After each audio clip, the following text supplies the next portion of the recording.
దగ్గరికి ప్రధానమంత్రి దగ్గరికి వెళ్ళినా కూడా మొండి చేయి చూపి 8 మంది ఎంపీలు ఉండి కూడా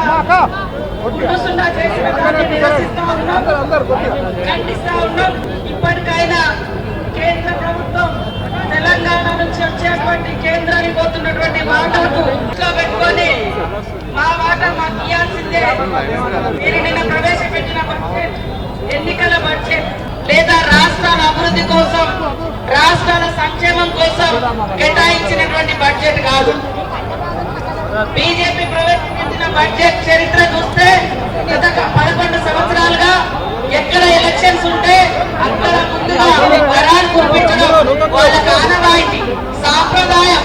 స్వార్థం తప్ప ప్రజా సంక్షేమం అనేది బీజేపీ ప్రభుత్వం ప్రవేశపెట్టినటువంటి కేంద్ర బడ్జెట్ లో లేనే లేదు అని ఈ సందర్భంగా తెలియజేస్తా ఉన్నాను.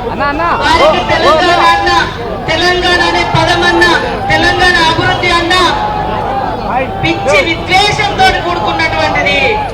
ఇవాళ రాష్ట్ర ప్రజలు 8 సీట్లు ఇస్తే మరి ఆ 8 మంది ఎంపీలు, అందులో 2 కేంద్ర మంత్రులు తెచ్చింది గుండు సున్నా. అయ్యో ప్రజలు కూడా ఆలోచించాలి. కాంగ్రెస్ ప్రభుత్వం ఇచ్చినటువంటి హామీలను అమలు చేస్తూ 7 లక్షల కోట్ల అప్పులు ఉండి కూడా మరి అభివృద్ధిని, సంక్షేమాన్ని జోడెత్తులాగా నడిపిస్తుంటే మరి ఇక్కడ నుంచి మనం అక్షింతలు అయోధ్య నుంచి అక్షింతలు వచ్చాయని చెప్తే అక్షింతలకు ఓట్లేసి 8 మంది ఎంపీలను చేస్తే అభివృద్ధికి ఇచ్చింది ఏంటంటున్నా అక్షింతలు కాదు, అభివృద్ధికి నిధులు ఇవ్వాలని సందర్భంగా డిమాండ్ చేస్తా ఉన్నాం. మా ముఖ్యమంత్రి గారి ప్రయత్నం ఎక్కడా కూడా ప్రయత్న లోపం లేదు. అనేక సార్లు ప్రధానమంత్రి దగ్గరికి పోయి, ఆయా శాఖల మంత్రుల దగ్గరికి పోయి మరి విజ్ఞప్తి చేయడం జరిగింది, రిప్రజెంటేషన్స్ ఇవ్వడం జరిగింది. అయినా కూడా ఇంత